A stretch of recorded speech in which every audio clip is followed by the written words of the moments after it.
모든 은혜를 무엇으로 보답할고 내가 구원의 잔을 들고 여호와의 이름을 부르며 여호와의 모든 백성 앞에서 나의 서원을 여호와께 갚으리이다.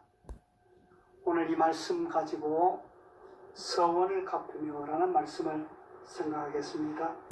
삼국지에 장수들이 여러 나타납니다. 그 중에 이분들이 다 어느 날 영화 구경을 약속을 했습니다. 먼저 덕장, 유리현덕, 지장, 관운장, 조조가 영화관에 먼저 앉아 있었습니다. 늦게 등장한 용장, 장비가 요란하게 등장하면서 이렇게 사람을 차별하느냐고 소란을 뜹니다. 그래서 이 세 장수들이 무슨 차별이냐 이렇게 말했더니 조조는 반으로 할인해서 영화 보게 해주고 우리는 이렇게 하느냐고 그렇게 불평을 하더라는 것입니다. 산파울로는 이제 우기로 접어든 것 같습니다. 비가 멈추는 동안 하늘을 한번 살핀 후에 제가 틈틈이 운동을 나가는데 절반쯤 돌았는데 소낙비가 확 쏟아지는 것입니다. 급히 돌아가려고 해도 이제는 거리가 있고 돌아갈 수도 없고 그래서 급히 빠루를 브라질에서는 여기서는 쉼터가 되기도 하고 또 쉼터는 영어로 말하면 쉘터 그리고 아브리고 이런 이야기가 되겠습니다. 세속의 물결의 소나기가 막 쏟아지는데 비를 피하려면 교회를 찾아가야 하는 것입니다. 그 교회에 가서 우리의 세속의 관점을 바꾸어 버리고 세속 철학의 그 어떤 생각들을 말씀으로 씻어버리고 다시 내 생각들과 내 삶을 보고 점검하는 이것이 바로 교회입니다. 모든 성도들은 예배에 참석하는 것 이게 의무입니다. 예배는 곧 내가 주님을 섬기리라 그렇게 약속한 이후부터는 반드시 내가 예배를 드리고 교회에 참석하리라는 것은 서원하는 것이고 그리고 주일날 교회를 찾는 것은 모든 성도들이 반드시 그 서원한 것입니다. 그래서 예배를 참석하고 교회에 들어가서 예배하는 것, 교회를 참석하는 것 이것을 해야 교인이 되는 것인데 바쁘게 돌아가는 이 세상의 물결을 판단하고 이 세상에 거친 어떤 소낙비와 같은 것들을 털어내버리는 희한한 그것이 바로 이 교회라는 것입니다. 그리고 모든 성도들은 주일날마다 교회에 모이고 예배에 참석해서 하나님을 예배하는 것이 마땅한 일인 것입니다. 충청도에 가면 대둔산이라는 그런 산이 있습니다. 충청도하고 전라도와 경계에 있는 산인데 정말 아름다운 산입니다. 달의 능풀이 참 아름다워요. 등산하다가 갈증이 나고 피곤하면 그 다리를 따서 먹으면 새 힘을 얻게 되는 그런 곳입니다. 요즘은 거기에 출렁다리가 생긴 것 같아요. 어느 권사님이 계곡과 계곡 사이를 연결하는 출렁다리를 건너서 구름다리를 건너기 시작하는데 바람이 갑자기 심하게 불어서 꼭 떨어질 것 같은 그런 느낌이 들었어요. 그래서 얼마나 무서웠던지 하나님 이 구름다리를 무사히 건너게 하시면 제가 하나님 앞에 1000만 원을 헌금하겠습니다. 그렇게 약속을 했어요. 근데 한 3분의 2쯤 왔는데 바람이 아주 잦아졌어요. 그래서 이제 서운했던 것이 좀 아까워서 그랬는지 급해서 그랬는지 하나님 100만 원 하면 안 될까요? 이렇게 생각하자마자 바로 더 큰 바람이 돌풍이 일어나가 곧 떨어질 것만 같은 그런 처지가 됐어요. 그러니까 이 권사님이 하나님 농담도 못합니까? 1000만 원 아니 2000만 원 하겠습니다. 그렇게 이야기를 하더라는 것입니다. 대체로 보면 우리가 서원을 우리가 급할 때 위험할 때에 하나님하고 거래하는 그런 마음으로 서원하는 경우가 많은데 어떻게 하나님하고 거래를 할 수 있겠습니까? 그 크신 하나님과 그 능력이 하나님하고 정말 그 힘이 없고 그냥 하나님의 도움만 구하는 이 입장에서 동등된 입장에서 약속이지 동등되지 않는 그런 차원에서는 그것이 거래가 될 수가 없는 것입니다. 그래서 제가 못 모르고 하나님 앞에 서원하는 그런 경우가 있지만 못 모르고 서원한 그것이 내가 침이 돼서 내 신앙생활에 발목을 잡고 내가 힘든 신앙생활을 하고 있다면 그것은 없었던 일로 해도 무방한 것입니다. 왜냐하면 서원은 하나님이 우리를 향해서 복 주시기 위한 한 방편으로 기도하는 그런 자발적인 충성의 표현이기 때문에 하나님은 우리에게 복 주시기를 원하고 우리를 기쁨을 주시기를 원하는데 행복하기를 원하시는데 그 서원이 내게 침이 되어서 신앙생활 바로 못한다 하면 그것은 서원의 바람직한 그 원뜻이 되지 못하는 것입니다. 그렇지만 내가 마음속에 감동이 있는 이 서원을 갚아야 되겠다 하는 그런 마음이 오면 갚으면 되는 것이고요. 저는 평생을 하나님 앞에 서원하며 그렇게 살아가고 있는 중에 있습니다. 왜냐하면 제가 이 말씀 속에 서원 안 갚아도 된다 그렇게 이야기했다고 해서 그냥 또 질타를 받을까 싶어서 이제 이야기를 하는 것입니다. 그러나 중요한 것은 뭐냐면 서원이라는 것은 하나님하고 내하고 이런 관계를 만들기 위해서 우리가 이것을 지켜가자 하는 그런 것입니다. 하나님은 사랑의 하나님이고 복 주시는 하나님인데 내가 서원 못 갚았다고 해서 무정하게 우리를 힘들게 하고 우리의 가는 걸음을 방해하고 그리고 어떤 힘들게 그렇게 만드시겠습니까? 그러므로 우리는 이 말씀을 붙들고 서원한 일에 대해서는 자유하시기를 원합니다. 왜 자유해야 되느냐 하면 이미 우리는 하나님의 은총의 골짜기에 살아가고 있다는 것입니다. 오늘 시편 84편의 말씀에 보면 85편 말씀에 보면은 눈물 골짜기를 지날 때에 그리고 그 하나님 앞에 더 나가서 하나님 앞에 나아간다 그런 말씀이 나오고 있습니다. 그런데 여기 눈물 골짜기 84편 5절 6절에 주께 힘을 얻고 그 마음에 시온의 대로가 있는 자는 복이 있나이다. 그들이 눈물 골짜기로 나갈 때에 그곳에 많은 샘이 있을 것이며 이런 비가 복을 채워주나이다. 그들은 힘을 얻고 더 얻어서 나아가 시온에서 하나님 앞에 각기 나타나리이다. 하나님 앞에 나가는 게 우리의 서원입니다. 하나님 앞에 예배하러 나가는 것이 우리의 서원입니다. 예배가 무엇입니까? 하나님을 사랑합니다. 하나님을 기대합니다. 하나님을 신뢰합니다. 하나님이 복 주실 줄로 믿습니다. 하나님 나를 용납하실 것, 용서하실 것 믿습니다. 그것이 바로 예배란 말이죠. 오늘 우리가 2022년 새해 구정 첫날을 맞고 있습니다. 우리가 이 첫날을 하나님 앞에 예배하러 나가는 것이 성도들의 마땅한 자세인데 대부분의 그 예수 믿지 않는 사람들은 이 새해 첫날 되면 토정 비결보로 점집으로 찾아가는 그런 경우들을 보게 되는 것입니다. 다 허무한 일입니다. 생각해 보세요. 우리가 하나님을 나의 주로 믿으면 그 순간부터 과거, 현재, 미래까지 완전히 바꾸어 주시는 역사하시는 그 분이 바로 우리의 하나님이시고 우리의 신앙생활입니다. 세상 사람들의 이 땅에서 삶이 끝나는 거지만 이미 우리는 영원한 생명을 가지고 영원한 세계를 살아가기 때문에 그 보는 어떤 판단하는 그 모든 것들이 다 달라지는 것입니다. 그래서 주의 정치로 새해에 간다 이렇게 하면 그분들 그렇게 가지 말고 우리 하나님 말씀 앞으로 가자. 우리 예배 드리러 가자. 하나님의 말씀 기도 받으러 가자. 이렇게 교회로 데려와야 하는 것입니다. 한 번 더 말씀을 드리겠습니다.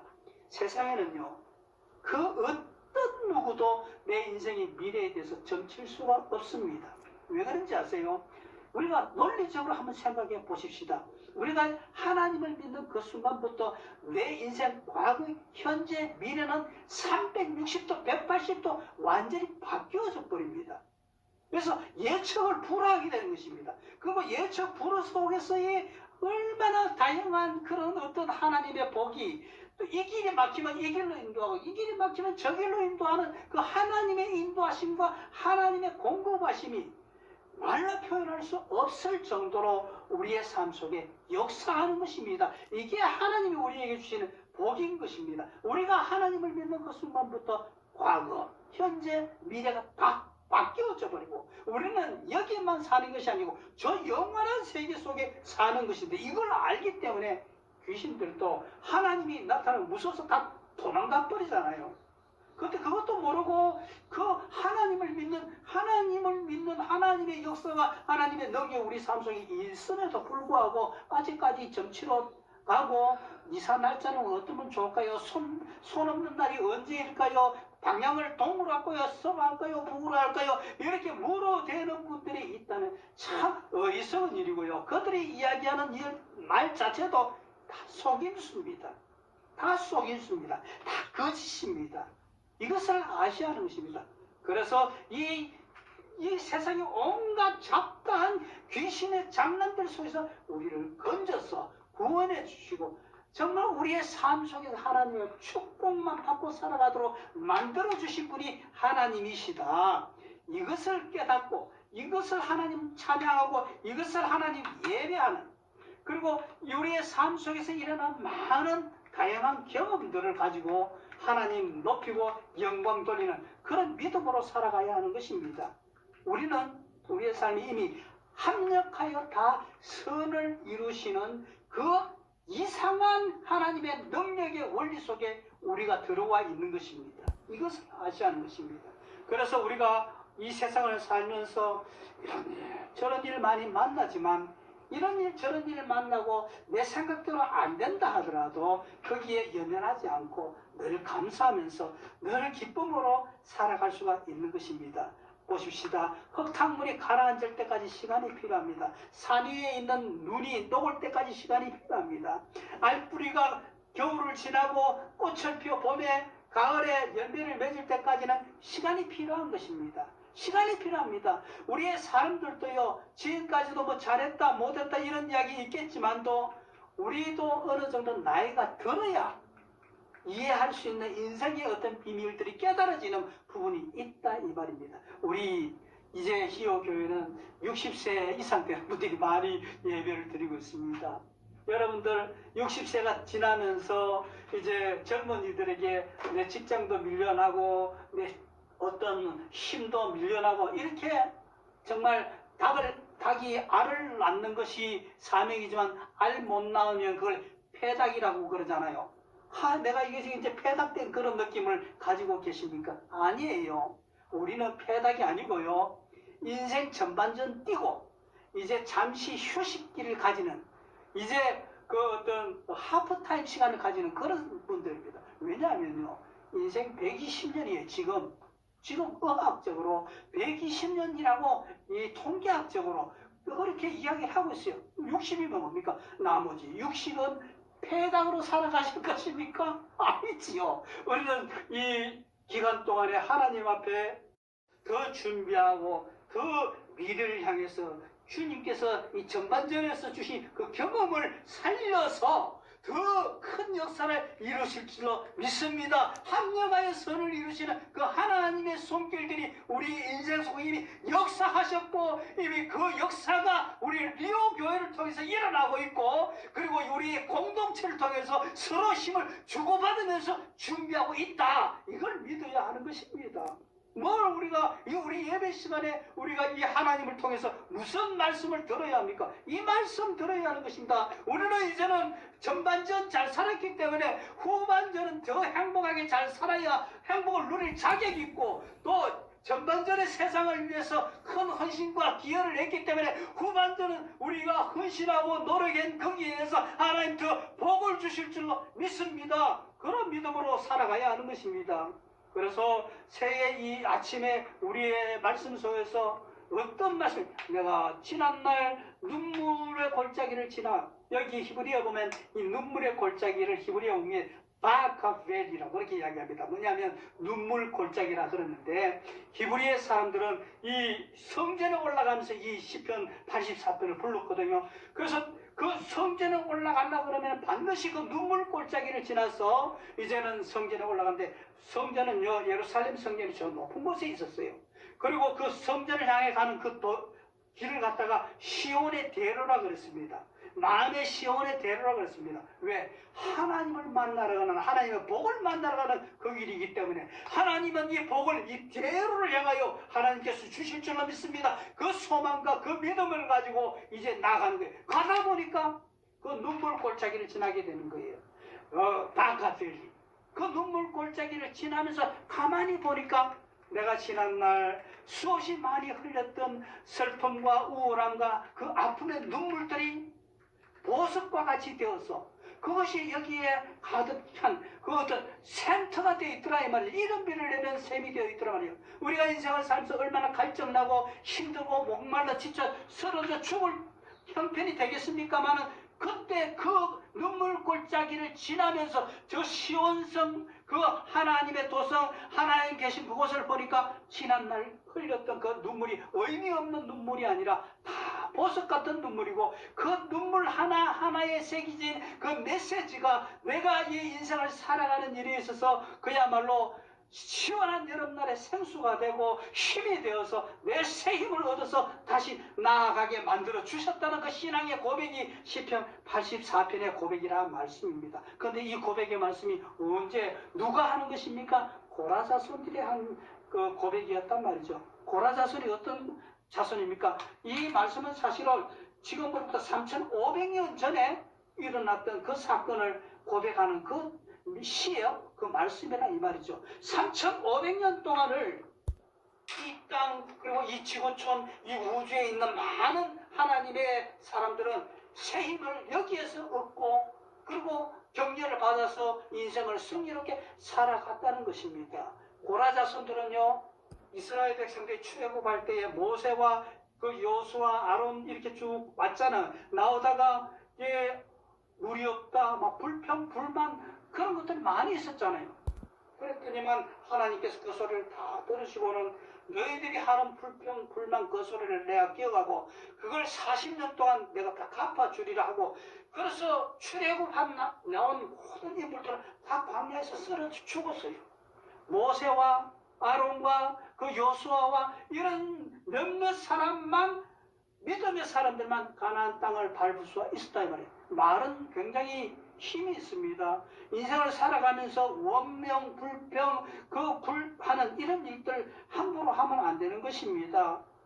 불평, 불만하는 건 인격도 없고요. 불평, 불만하는 것은 지식도 지혜도 없어요. 그냥 나오는 대로 하면 그게 그 성숙한 사람들의 모습이 아니세요. 성숙한 지혜 있는 거룩한 사람들은 말을 분별할 줄 알아야 되고 말을 조심스럽게 뱉을 줄. 왜? 말은 하나님도 그랬잖아요. 네 말 안 들은 데 갚아주리라고 그랬잖아요. 우리가 하나님 앞에 모두 우리가 하는 말들을 하나님 들으시는데 조심스럽게 해야 되는 것입니다. 그래서 우리가 하나님 앞에 드릴 그 말은 감사와 고백과 찬양과 내가 비록 지금 힘든 과정 가운데 있을지라도 하나님은 이 힘든 과정, 이 아픔의 상처를 가지고 하나님의 영광을 드러내도록 나를 사용해 주실 것이다. 그래서 우리는 상처 입은 치료자라는 그런 말을 많이 씁니다.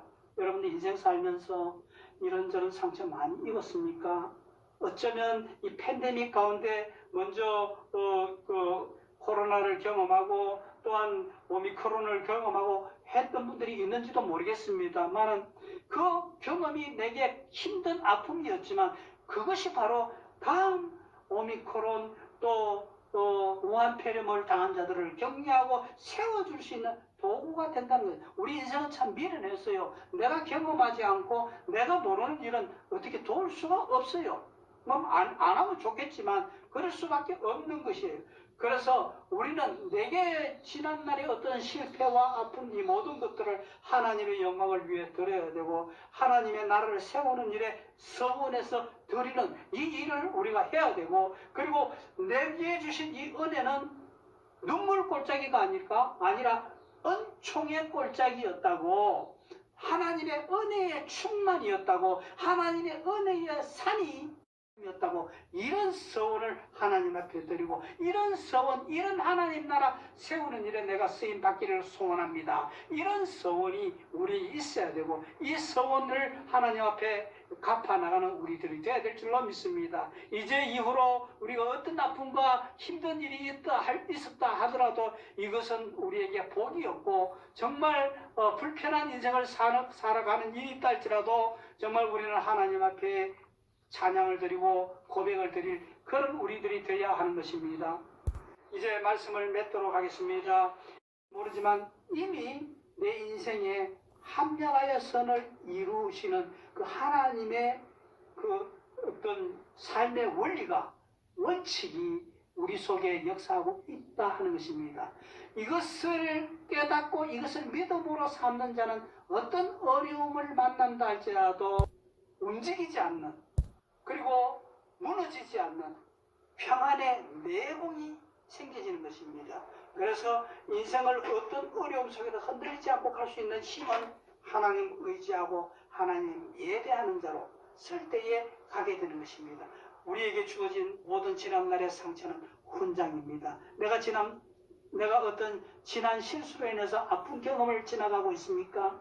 그러나 이것을 다시 돌이켜보고 인생 하프타임 경기가 종료된 것이 아니고 잠깐 멈춰서 숨고르게 하고 다음 세상을 위해서 전략을 짜는 그런 시간이 되어 있는 것입니다. 오늘도 우리 모든 성도님들이 이 약속과 이 은혜를 가지고 일어나시기 바랍니다. 마지막으로 제가 시를 하나 여러분들의 소개해 드리겠습니다. 마음의 시온의 대로를 가지시고 이 시를 한번 들어보십시오. 어느 날 밤에 한 사람이 꿈을 꿨습니다. 그는 꿈속에서 예수님과 함께 해변을 따라서 걷고 있었습니다. 그때 하늘을 스크린을 삼아서 지나온 그의 모든 삶을 돌아보니까 영화처럼 보여지고 있었어요. 근데 그 위에 보니까 모래 위에 두 사람의 발자국이 걸어가고 있었습니다. 그 중에 하나는 자기의 걸음이었고 다른 하나는 주님이 걸어가신 걸음이었습니다. 그는 모래 위에 둘이가 쭉 걸어가는 발자국이 있다가 어느 순간부터 한 사람의 발자국만 있는 걸 보았어요. 근데 가만히 생각해 보니까 그가 그때 인생에서 가장 절망적이고 힘들고 우울하고 슬픈 순간이었음을 알았습니다. 그래서 하나님 앞에 항의한 듯이 물었습니다. 주님, 제가 주님을 따르면 항상 저와 함께 하겠다고 말씀하시지 않으셨습니까? 주님은 저와 동행하셨습니다. 그렇지만 내가 제일 어려운 순간에 정말 주님이 내 곁에 있어야 할 그 순간에는 저와 동행하지 않고 내 혼자만 걸어가게 발자국 하나밖에 없었다는 것입니다. 왜 그렇게 하셨는지 이해할 수 없습니다. 그때 주님이 대답하셨습니다. 정말 나의 소중한 아이야, 나는 결코 너를 떠난 적이 없었단다. 네가 고통과 환난을 당하는 그 시간에 모래 위에서 한 발자국만 있는 것은 내가 그때 너를 업고 갔기 때문이란다. 여러분들은 하나님의 눈동자입니다. 이상하게 하나님의 임재가 있는 장소에 도착하면 우리에게 눈물이 나오고 하나님을 향해 울며 외치게 됩니다. 하나님과 인생 하늘을 같이 하겠다고 선언한 모든 사람들은 사실 눈물 골짜기를 지나게 되는 것입니다. 가장 절망적인 순간을 보내고 있습니까? 그러면 주님의 엎혀진 벽을 느껴보시기를 원합니다. 주님의 등의 얼굴을 기대해 보십시오. 주님은 당신에게 용기와 새 힘을 얻을 때까지 업고 가실 것입니다. 고통과 함께, 눈물과 함께, 외로움과 함께, 불안과 함께, 우울과 함께 우리와 가시는 중에 있습니다. 여러분들 이 팬데믹 속에 우울의 마음이 찾아옵니까? 불안의 마음이 찾아오십니까? 절망의 마음이 찾아옵니까? 사업이 잘 안 되는 걸로 인해서 정말 낭망의 마음이 찾아오십니까? 함께, 그때도 함께, 이때도 함께 가시는 중입니다. 내가 할 수 없을 때는 잠잠히 하나님을 기다리십시오. 비가 오면 피하는 겁니다. 그리고 교회에서 주님의 품에서 피하면 내가 가만히 있으면 아무 일 안 하는 게 아니고 주님은 이렇게 말씀하실 것입니다. 네가 가만히 있어라. 또 내가 크게 역사하고 크게 일하리라. 지금도 역사하시고 지금도 일해 주시는 그런 하나님이신 줄 믿고 이 하나님 앞에서 내가 하나님 앞에 더 예배하고 더 하나님을 찬양하고 더 하나님을 따르기로 서원하시는 저와 우리 모든 교회 식구들이 되시기를 주의 이름으로 축복합니다. 기도하십시다.